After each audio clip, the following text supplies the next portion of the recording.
në Turqi, zotën Saadetin Ökten.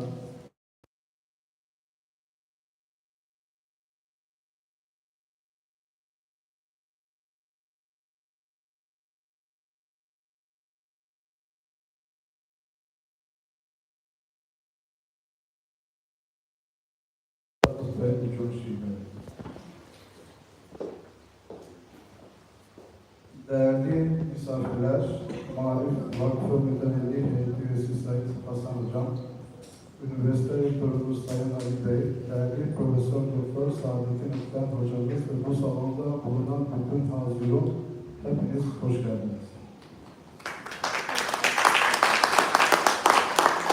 Bizim için bugün özel bir gün. Türkiye'nin mimari, felsefe ve kültür alanında önde gelen düşünürlerinden Saadettin Ökten hocamızı ağırlamaktan büyük memnuniyet duyuyoruz. Hocamızın konuşması başlamadan önce izninizle birkaç satır onun hayatından bahsetmek istiyorum. Saadettin Ökten hocamız 1 Eylül 1942 tarihinde İstanbul'da doğdu.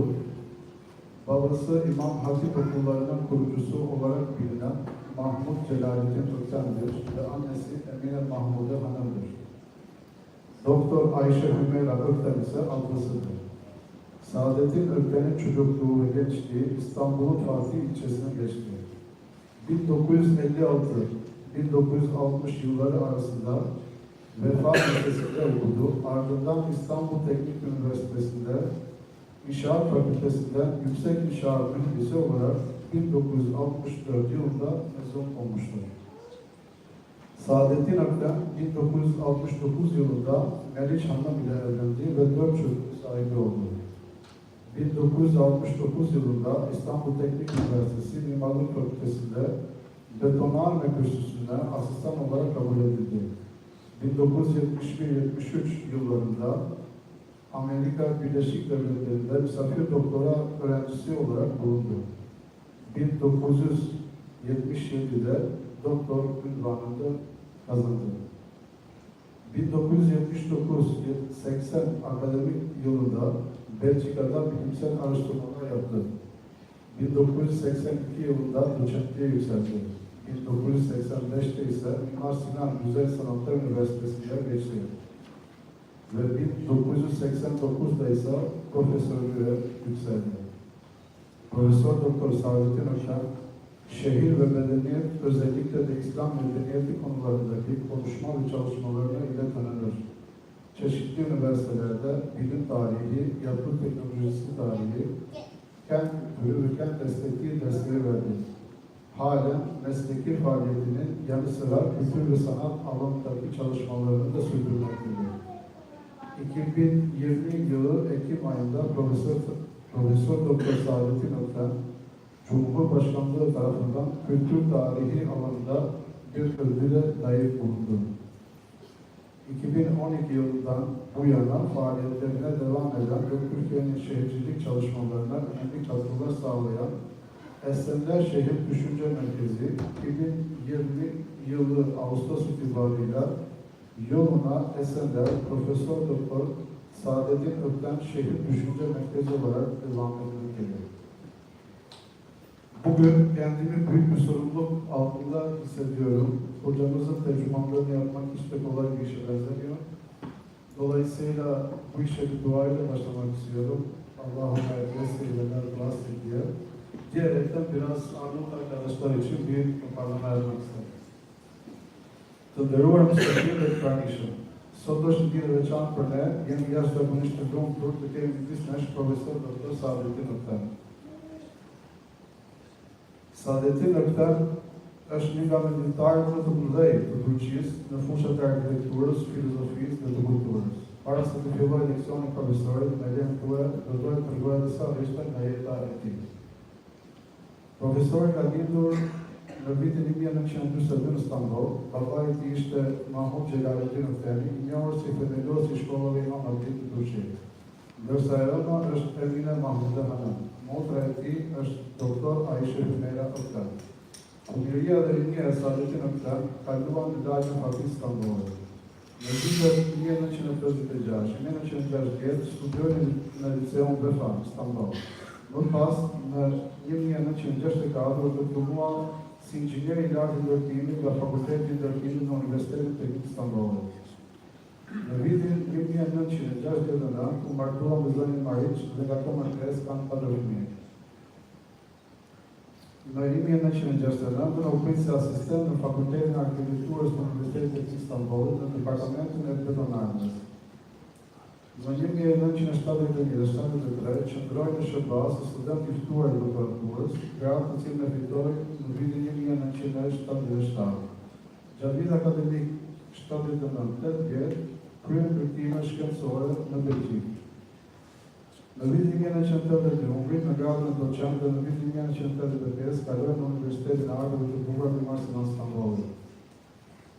Në vitin 1989 graduohet me titull profesor doktor.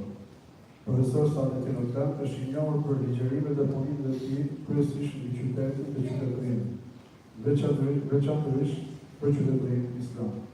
Ka dhënë mësim në universitete të ndryshme në lëndët si historia e shkencës, historia e teknologjisë ndërtimit, kultura dhe estetika e qytetit.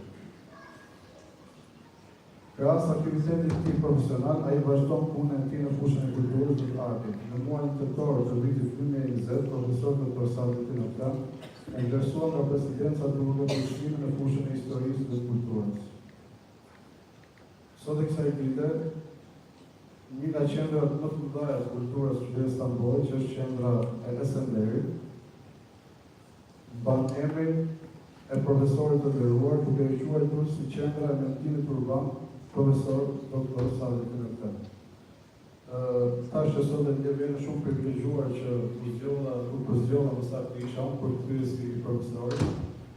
Gjuha është shumë mirë, është jashtëmase shumë e vështirë, por do mundoheni që ta parafrazoj dhe ta sjellë mesazhe të tilla për problemet në gjuhën shqipe. Atëherë të profesorit për të mbajtur ligjërinë e tij.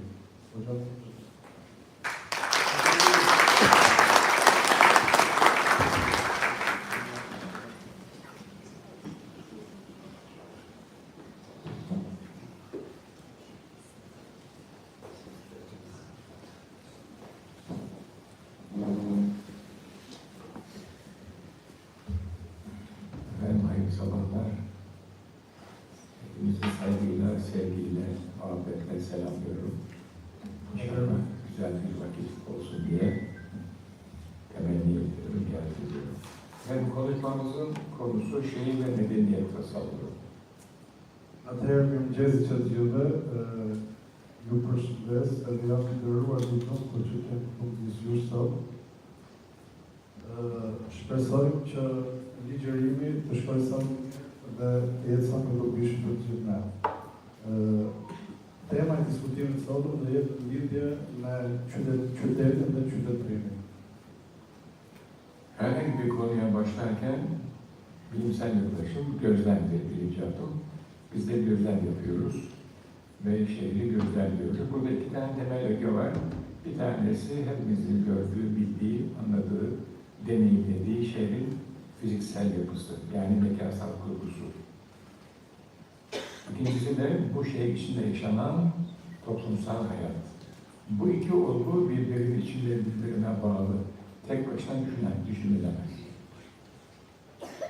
Atëherë, siç i qasemi çdo temë të caktuar, fillimisht teksa merremi studimin e teme, puna e parë që bëjmë është patjetër observimi ose vëzhgimi që kemi për të. Qyteti vetvete ka dy elemente, ose koncepti për qytetin ka dy elemente caktuar. E para është përbërja ose struktura e tij fizike, dhe e dyta patjetër që është edhe shoqëria në cilën dhe të jeton pra ose që e përmbush qytetin. Şehir mekanı, yani şehrin fiziksel yapısı suni bir yapılanmadır. Tabiatta bunun karşılığı yok. İnsan eliyle yapılmış bir yapılanmadır. Caddeler, sokaklar, meydanlar, anıtsal yapılar vesaire. Përbërja fizike e qytetit ose struktura fizike e qytetit faktikisht konsiston në atë dhe temën në konceptin e një qyteti I cili është ndërtuar si një strukturë artificiale. Qyteti vetvete ndërtohet nga dora e njeriu dhe nuk është as pak le të themi natyral. Komponentët të cilët e formsojnë qytetin, patjetër janë rrugët, gjardet, janë ndërtesat të cilat le të themi janë të vendosura në të. Bu mekanı yeterli bir zaman süresince gözlemlediğiniz zaman size bir takım neticeler sunar. Görürsünüz ki şehir mekanı bütüncül bir kompozisyondur, bir terkiptir. Bu mekanda hiyerarşik bir yapılanma vardır. Eski tabirle silsile-i meratib. Dolayısıyla bir uyum ve bir ahenk söz konusudur. Şehir mekanı kaotik bir yapılanma değildir. Belli bir sürede gözlemleyince bu sonucu elde edersiniz.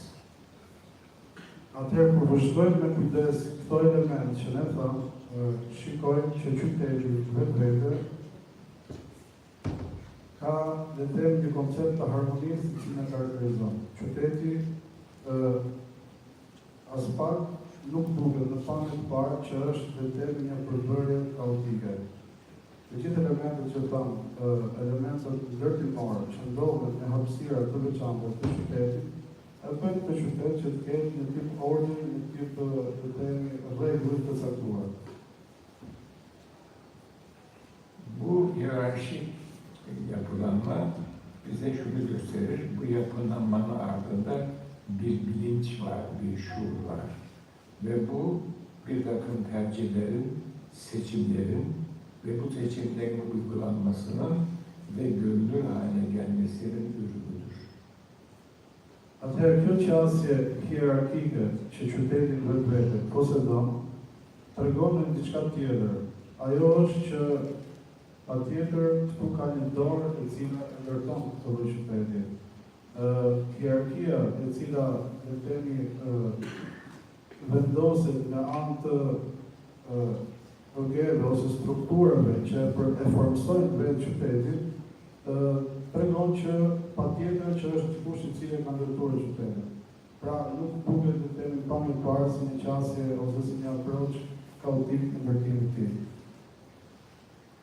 Baktığımız zaman şehir mekanını kendiliğinden oluşmuş gibi görürüz. Çünkü uzun bir zaman içinde ortaya çıkan şehir mekanı ayrıca çok özneli bir mekandır. Çok farklı aktörler rol alırlar. Fakat hiyerarşik olması ve bir ahenk uyum içermesi bunun bilinçli bir toplumsal ürün olduğunu gösteriyor. Pra si që thamë më parë, patjetër që shoqëria vetvete që është një nga elementet që I formson hapësirat e qytetit, tregon, le të themi shoqëria është një nga pjesët le të themi pra që e formson qytetin, por bashkë me elementet e tjera tregon që gjithë formësinë dhe krijimi I qytetit vetvete ka një përbërje hierarkike. Olayın anlaşılması için bir örnek verelim. Jap një shembull për të kuptuar më qartë. Uzun bir zaman alan bir tablo düşünün. Birçok ressam vazife görmüş, görev yapmış, farklı yerlerde boyamış, farklı figürler. Siz o tabloyu görüyorsunuz. Ama biliyorsunuz ki onun ardında birçok ressam var, renk tercihleri var, form tercihleri var. Hepsinin fırça izleri orada duruyor. Şehir mekanı aynen bu gibidir. Atëherë, nëse do ta përifrazojmë një shembull, nëse do të mendonim një tablo e cila le të themi pikturore nga piktorë të ndryshëm, në atë tablo ju shikoni element, forma, koncepte të ndryshme që në vetvete shprehin le të themi ndjenjat estetike, por edhe ndjenjat e dizajnit të disa persona të caktuar, të cilët patjetër e kanë shprehur në atë tablo. Pra aty produktin vetvete janë format të ndryshme, janë ngjyra të ndryshme dhe gjithashtu janë le të themi edhe elemente të ndryshme që tregojnë qasje të ndryshme këtyre personave që e kanë pikturuar. Aynı bir tablonun size bir şeyler söylediği gibi şehir mekanının da bir anlatımı ve bir ana fikri vardır. Ashtu si kurse edhe tablo e themi e ka një ide e cila ju apërçon juve, patjetër që edhe qytetin vetvete ka një ide dhe ka një koncept që ju apërçon qytetarëve të saj. Bu anlatıma ve ana fikre şehir mekanını belli bir süre gözledikten sonra, deneyimledikten sonra, yani mekan içinde yaşadıktan sonra ve o şehir mekanına ait bir takım bilgileri okuduktan sonra erişebilirsiniz. Atëherë, si e perceptoni ose si vendisoni për atë qytetin në cilin jetoni ose e shikoni pra, mbasi vazhdoni gjithmonë, është e rëndësishme që para të filloni të punën e temit, duhet vëzhgimi të profesorit, observimi të vëzhgimi, mbasi vazhdohet qyteti, mbasi shikohet përbërjet e konceptit i tij, mund të dalim përfundimin se çfarë është e temi dhe çfarë përmban në kohë pra ky lloj qyteti. Bu anlatım bize şunu söylüyor, şehir mekanı toplumsal bir erk tarafından yapılmış bir iktidar, bir güç tarafından ortaya konmuş. Bunu söylüyor. Bu erk toplum tarafından seçilmiş bir erk olabilir veya topluma hitap eden ama seçilmemiş bir erk de olabilir. Ancak devam edeceğim. Atëherë, kur e shikojmë pra qytetin nga larg, vëzhgimi ynë konstaton atë që qyteti është ndërtuar nga një power, nga një fuqi, nga një dorë e cila ka në dorë gjëra. Atëherë, nëse ky vullnet i kësaj fuqie vendoset në mënyrën e duhur, pra qyteti mund të marrë një formë të kënaqshme të themi, por jo domosdoshmërisht gjithmonë kjo lloj fuqie, kjo lloj iktidari, kjo lloj administrimi bën që qyteti të jetë ashtu siç duhet. Toplum bir ihtiyaç, bir talep ve bir irade beyanında bulunur. Bir erk ise bu ihtiyacı, talebi, irade beyanını icra ile gerçekleştirir. Shoqëria vetvete e cila le të themi jeton qytet ka nevoja të caktuara. Nevojat e caktuara që ka shoqëria në një farë mënyre plotësohen pra nga ky iktidar, nga administrimi ose nga forca, nga fuqia pra që e njerëzve që të udhëheqin qytetin. Toplum ve erk, her ikisi de insandır esas itibariyle. İnsan yaşarken hayatta eylem yapmak zorundadır. Eylem yapmadan yaşamak mümkün değildir. Atëherë, themi pra, ta definojmë kështu që është në një anë shoqëria, pra njerëzit cilët jetojnë qytetin dhe në anën tjetër është forca e pushtetit. Këto janë dy elemente të cilët e forcojnë vetvete qytetin dhe janë të bashkëngjitura me të tjera. Yaptığımız her eylem bizim varoluşumuzu gerçekleştirir. Biz eylemlerimizle var oluruz ve her varoluş da bir kimlik ifadesi olarak görünür, ortaya çıkar ve algılanır. Këto dy forca, nëse i quajmë ashtu, patjetër që janë her pas here shfaqin veprime dhe aksione të ndryshme sipas natyrës tyre. Ky lloj aksioni, këto lloj veprime që shoqëria ose personi vetvete i shfaq në qytet, formëson në farë mënyre identitetin e këtij personi, e qytetarit pra. Eylem için mekan gereklidir. Dolayısıyla şehir de bir mekandır. Toplumsal hayatın eylemleri için şehir de gereklidir. Aksioni vetvete për të përpushur kërkon hapësirë. Por edhe qyteti vetvete është një hapësirë. Kështu që aksioni dhe veprimet që ndërmerr qytetari në një hapësirë të caktuar të qytetit, patjetër që forcojnë në anë tjetër. Şehir mekanı erk tarafından bir eylem ürünü olarak ortaya çıktığı gibi toplumun eylemlerinin gerçekleştirdiği mekandır. Bu aynı zamanda toplumsal bir varoluştur. Çünkü eylemlerle varoluşumuz ortaya çıkıyor. Şu anda şehir mekanı da toplumun varoluşunun bir ifadesidir ve kimliğinin görünür hale gelmesidir. Atëherë të gjitha këto aksione, të gjitha këto veprime që shoqëria i vepron në qytet, patjetër që bashkëlidhen me konceptin dhe me shpirtin e qytetit dhe me hapësirës. Shoqërisë duhen hapësira për të vepruar veprimet e tyre, por gjithashtu edhe pushtetit i duhen një nevojitën hapësira për të ushtruar forcën e tyre. Njeriu vetvete teksa ushtron veprime të ndryshme në një hapësirë të caktuar, patjetër që këtë e formson pra me hapësirën që ofron qyteti. Në një farë mënyre, çdo veprim i një individi ndërlidhet me identitetin e tij. Pra një farë mënyre, qyteti ndërlidh dhe është ndërlidhur në mënyrë të drejtë me identitetin e personit dhe të shoqërisë në cilën jeton të. Toplumsal hayat dinamik bir süreçtir, bir akıştır. Şehir mekanı ise binalar, caddeler, sokaklar, meydanlar, anılar statik bir olgudur. Arada nasıl bir ilişki söz konusu olabilir? Atë nëse në mëre, do të shikojmë që jeta shoqërore faktikisht ka një rrjetë, është dinamike. Ndërsa qyteti bashkë me elementet e tij formsues është statik. Po si do të lidhja të dyja?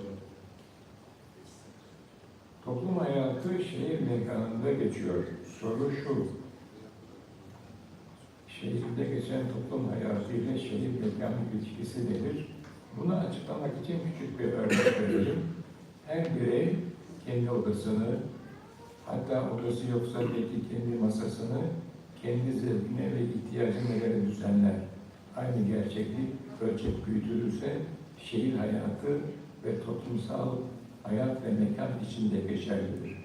Nasıl siz kendi odanızı veya masanızı, kendinize ait bir duvarı, kendi zevkinizi ve tercihlerinize göre düzenliyorsanız, toplum da kendi yaşadığı şehri, kendi tercihlerine ve duygusal ihtiyaçlarına göre düzenlemelidir.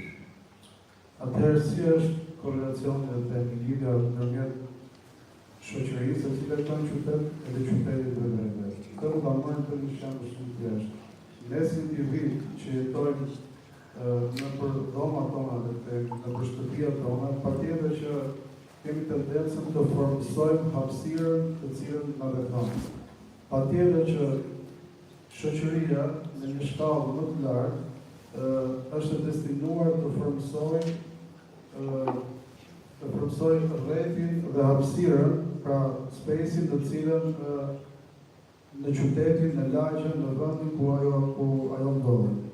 Dhe në këtë mënyrë, shoqëria vetvete e formson qytetin, por edhe nuk e formson atë. Burada iki soruyla karşılaşıyoruz. Şehir mekanı toplumsal hayat tarzına göre mi düzenlenecek? İkinci soru, toplumsal hayat tarzı şehir mekanına göre mi ayarlanacak? Atëherë këtu përballemi me dy pyetje kryesore. Shoqëria vetvete e determinon apo e formson hapësirën e qytetit, apo është anastirëta? İkinci soru, hayat tarzı mekana göre mi ayarlanacak, değiştirilecek? Apo mënyra jetesës së shoqërisë determinohet nga hapësira dhe ambienti rrethues të cilën pra është prezant. Kısaca biz mi mekana uyacağız, mekan bize göre mi düzenlenecek? Atë nëse do ta parafrazoj, vendi do të na formsojë ne, apo ne do të jemi ata që do ta formsojnë vendin në cilin jetojmë, ose hapësirën në vend. Konu açılsın diye söylüyorum. Mekanın etkinliği yok gibi görünüyor ama mekanı oluşturan iradenin belli tercihleri, belli seçimleri ve belli iradesi var. O irade mekana yansıyor ve o mekan sizi dönüştürüyor. Dolayısıyla mekan insan üzerinde etkili bir öge, statik olsa bile. Edhe pse si shtonë parë, në vetvete hapësira e qyteteve është statike, dhe duket se si, domethënë, dhe mendohet që dhe nëse do shkojmë pyetjen se si do të jetë ndërlidhja e saj me jetën dinamike të shoqërisë, themi që kjo lloj lidhje është në një farë mënyre reflektohet në formësimin e qyteteve që neve ose hapësirave që ne jetojmë. Burada biraz hayat tarzından bahsetmek isterim. Hayat tarzı nedir? Soru bu. Atëherë do më lejoni që t'ju flas pak për në koncept, për lidhje me konceptin e mënyrës së jetesës. Ç'është vetë mënyra e jetesës? Hayat tarzı bireyin ve toplumun eylem tercihlerinden ve bu tercih ettiği eylemler üzerindeki niteliklerinden ibarettir. Kısaca söylersek, belli eylemleri belli nitelikler ile yapmak ile ortaya çıkar. Atëherë mënyra e jetesës në vetvete janë preferencat e caktuara të individit apo shoqërisë, këto të ndërsuara në vende në hapësira të caktuara. Belli eylemlerin tercih edilmesi ve bu eylemlerin belli nitelikler ile yapılması, toplumun bir bireyin kabul ettiği ve inandığı medeniyet tasavvurunun değerler sistemine göre yapılır, icra edilir, ortaya çıkar. Atëherë, të gjitha këto vlera ose veprimet preferenciale që shoqëria i vepron në hapësirat e caktuara të qytetit, në një farë mënyrë pra formson edhe mënyrën e jetesës së asaj shoqërie. Toplum tarafından kabul edilen ve inanılan değerler sistemi, bireyin ve toplumun nitelikli davranışlarını, eylem tercihlerini tanımlıyor. Yaplarını ve yapmalarını belirliyor. Bireyin ve toplumun bildiği, inandığı değerler sistemi, sistemi i vlerave që janë në temi nga shoqëria, bireysel ve toplumsal davranışlardaki niteliği ve eylem tercihlerini ortaya çıkarır. Yapları ve yapmaları belirler. Janë të lidhura në mënyrë të drejtë për drejtë me veprimet dhe me preferencat që shoqëria apo individi i vepron në hapësira të caktuara. Bireyin ve toplumun bildiği ve inandığı değerler sistemi hiyerarşik ve çelişkisiz bir sistemdir. Sistemi i vlerave që janë që veprohen nga individët e caktuar, por gjithë nga individi dhe por edhe nga shoqëria në vetvete, formojnë le të themi pra një sistem vlerash i cili në një farë mënyre aplikohet pra në hapësirat të caktuara.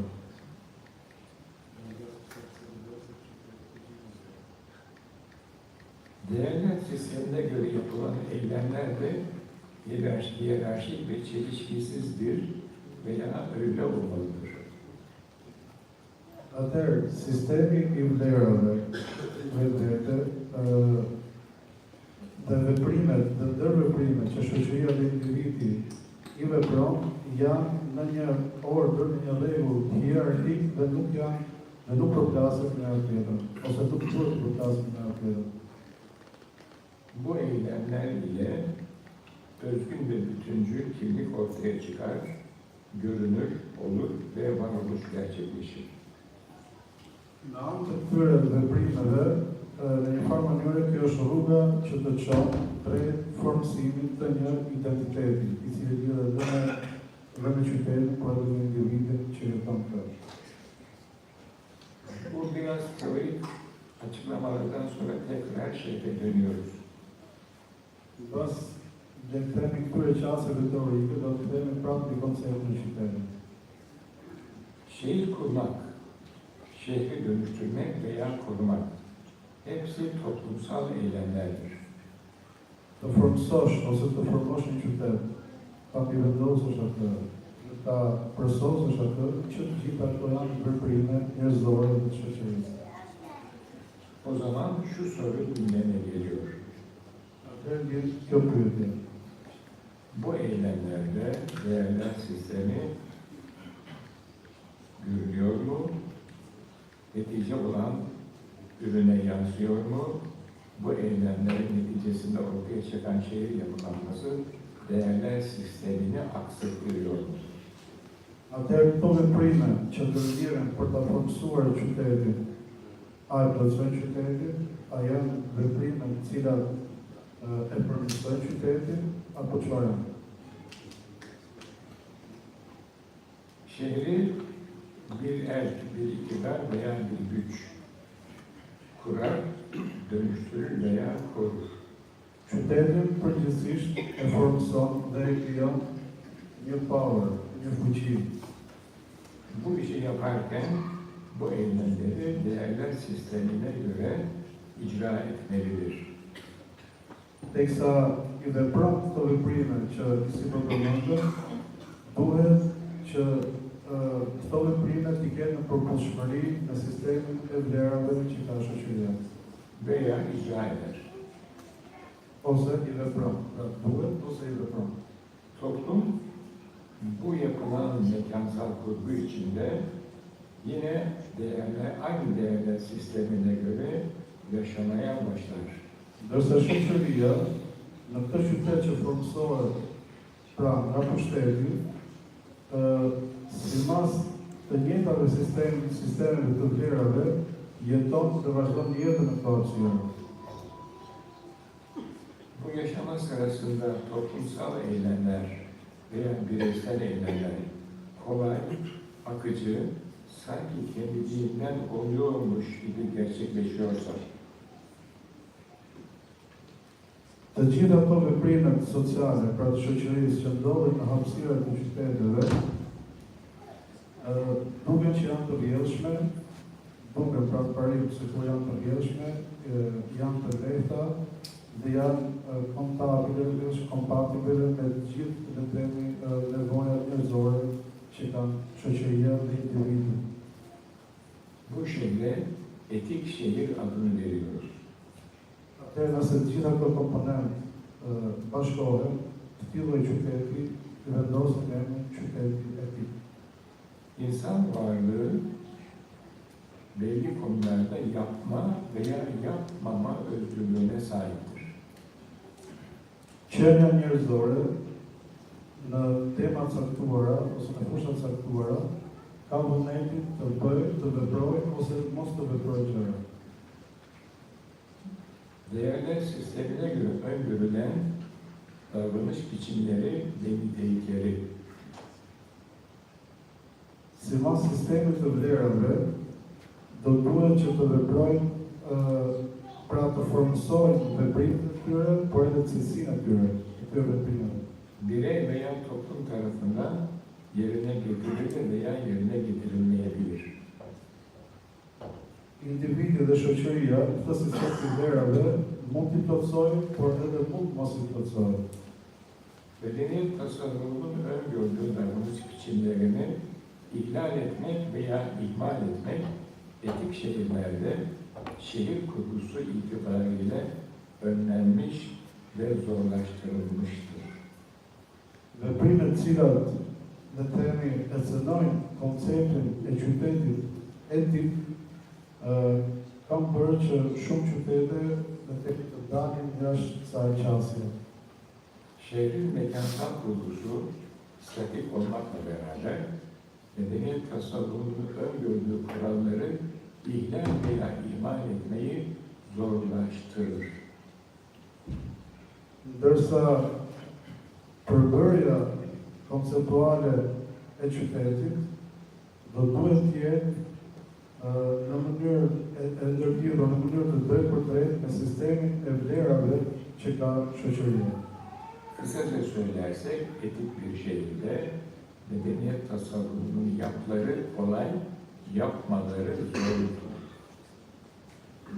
Dhe nëse do ta perifrazojmë në mënyrë më të shkurtër, mund të themi që të formësosh dhe të krijosh një qytet etik është e detyrueshme, por është edhe shumë e lehtë. Bu husus veya bu özellik şehrin işlevsel boyutudur. Kjo cilësi që ne përmendëm është një nga cilësia funksionale e qytetit. Burada somut bir fayda söz konusudur. Burada somut bir fayda söz konusudur. Tu kemi faktikisht një të mirë të prekshme. Etik şehir kurulusunun maddi bir niteliğidir. Görülür, algılanır, deneyimlenir ve uygulanır. Pra, qyteti etik në vetvete është shumë i prekshëm, është shumë i dukshëm. Mund të perceptohet, mund të preket, e gjithë struktura në ti përjetohet dhe ti mund të jetosh në të. Maddi bir boyut insan için asla yeterli olamaz. Një dimension tjetër fizik, ose le të themi një dimension tjetër fizik, për njeriu asnjëherë nuk është i mjaftueshëm. Hayatımızdaki her eşyanın, her mekanın ve her insanın maddi boyutu bizim aklımızı, zihni algılarımızı tatmin eder. Le të themi të gjitha orëndit, të gjitha hapësirat, vendet që na rrethojnë, në një farë mënyrë na e kushtojnë perceptimin tonë, pra që të gjitha këto që janë le të themi fizike, në një farë mënyrë direkte na e kushtojnë në vetdijen tonë. Na e formsojnë. Duygusal boyutumuzu, duygusal niteliğimizi tatmin etmez, duygumuza hitap edemez. İnsan duygusal bir varlıktır aynı zamanda, duygusal bir muhataptır, duygusal bir hitap arar. Po të gjitha këto element që ne i përmendëm, nuk na e plotësojnë dot dimensionin emocional. Njeriu vetvete nuk është vetëm një qendër fizike, por është një qendër emocionale. Dolayısıyla şehir mekanı maddi olarak öyle düzenlenmelidir ki Kështu që hapësira e qyteteve dhe hapësira që i rrethojnë shoqërinë duhet të formësohen në atë mënyrë që bireye ve topluma mensup olduğu medeniyet tasavvurunun değerler sistemini, kimliğini ve varoluşunu hatırlatmalıdır. që e gjitha kjo të jetë në përputhshmëri me sistemin e vlerave, por gjithashtu edhe me sistemin, le të themi, me sistemin identitar të shoqërisë apo të individit në cilët jeton në këto hapësira. Değerlere göre yapılan eylemleri teşvik etmeli, özendirmeli, benimsetmeli ve sevdirmelidir.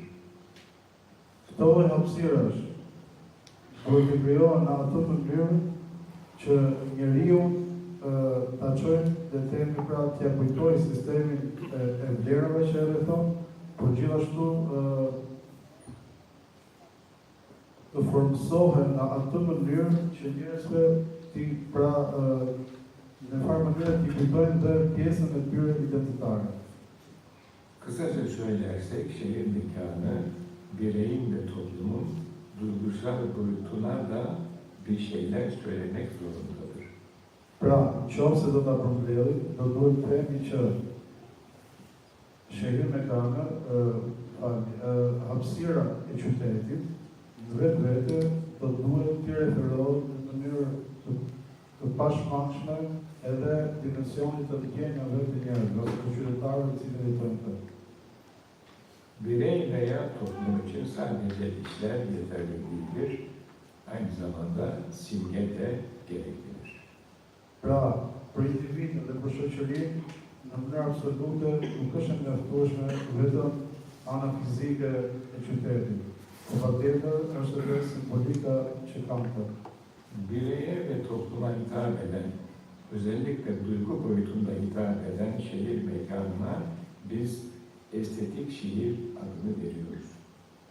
Hapësirës e cila i përmbush këto nevoja që ka individi dhe shoqëria dhe që referohet në një farë mënyre dhe pjesës spirituale, pra ose emocionale të qytetarëve të cilët jetojnë të, neve kësaj hapësire i vëmë emrin pra hapësira estetike ose qyteti estetik.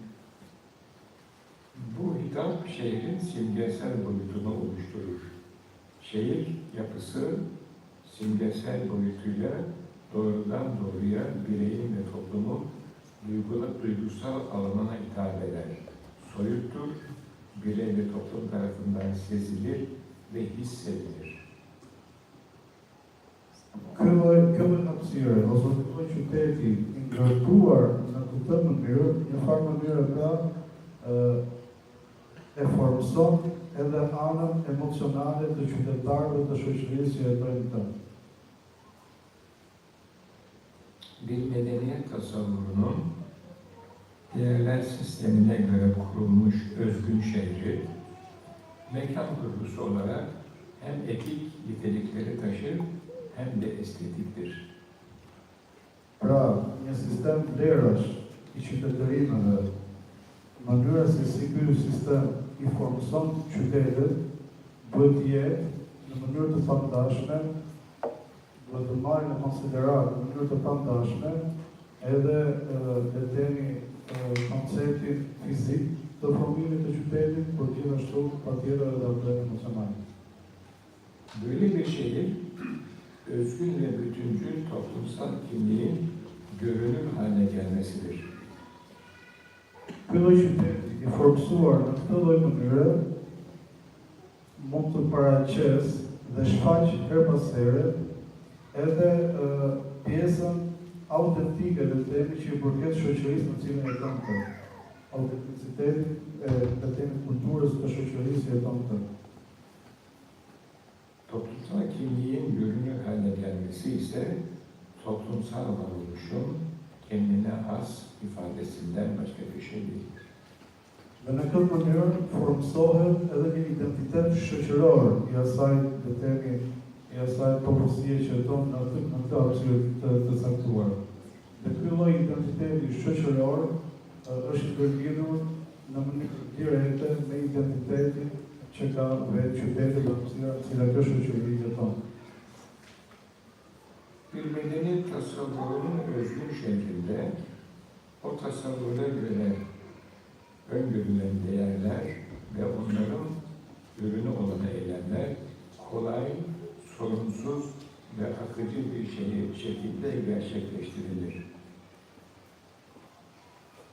Atëherë sistemi i vlerave dhe ose perceptimi i një civilizimi në një qytet me anë të krye elementeve të sipërpërmendura e bën këtë qytet më të kollaj për të jetuar, e bën më livable dhe e bën gjithashtu më të le të themi më të kënaqshëm për të jetuar. Bu değerlere göre yapılacak olan eylemleri ihlal etmek veya ihmal etmek zorlaştırılmıştır, önlenmiştir, engellenmiştir. Dhe çdo lloj tentative e cila do të aksiononte këtë komponent që çonin në ndërtimin e këtij lloji qyteti të vlerave estetike, do të duhet të ndalohen, do të duhet në një farë mënyrë që mos të vazhdojë në tutjen e tyre.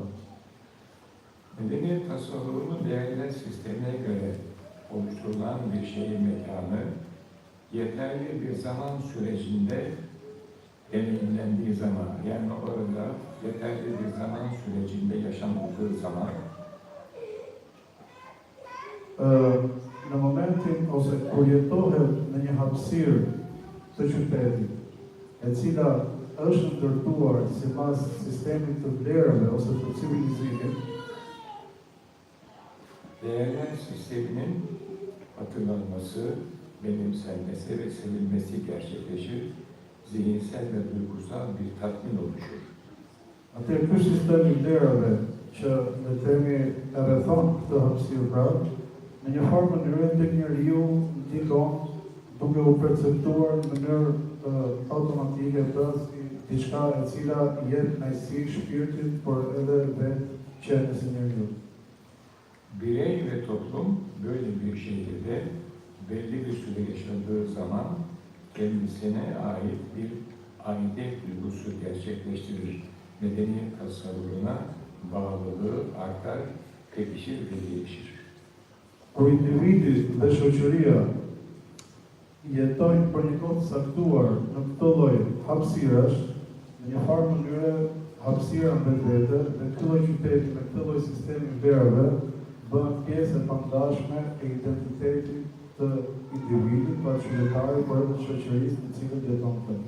Birey ve toplum kendi medeniyet değerlerine göre kurulmuş olan bir şehirde yaşadığında o şehre benim şehrim der ve orada yaşamaktan mutlu olur. Teşekkür ederim. Pra, kur njeriu ose individi dhe shoqëria jeton në një qytet I cili është ndërtuar sipas sistemit të vlerave të qytetërimit të asaj shoqërie, në një farë mënyrë e ka të drejtë të thotë që po, ky është qyteti dhe do të drejtë në qytet.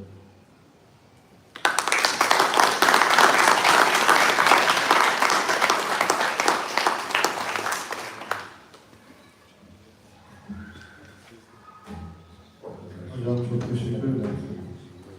Ne kadar devam sürdü?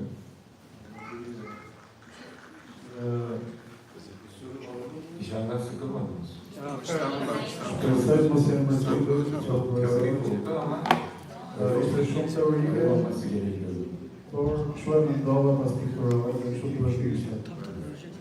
Bu konuşma bir anahtar konuşma mahiyetindedir.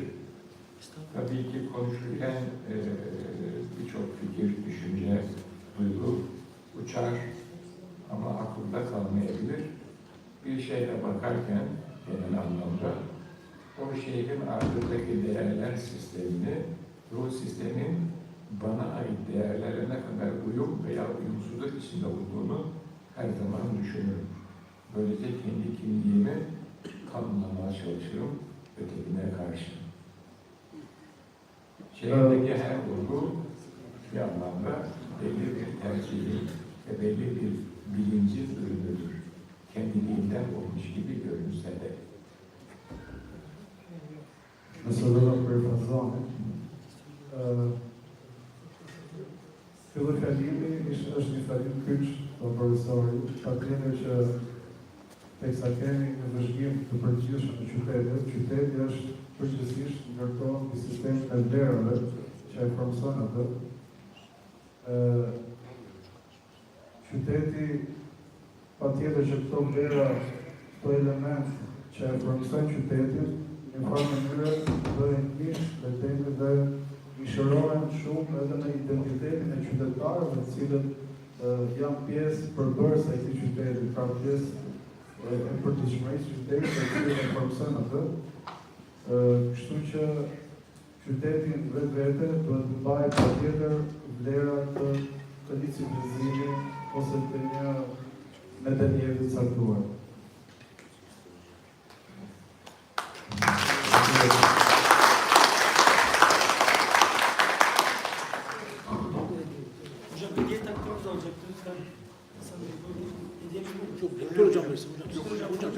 Hocam beraber verin. Beraber. Kitabımız var mı? Tamam.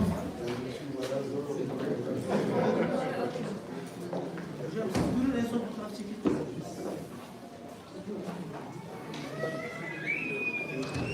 Hocam biraz da. I turn it off for the pictures.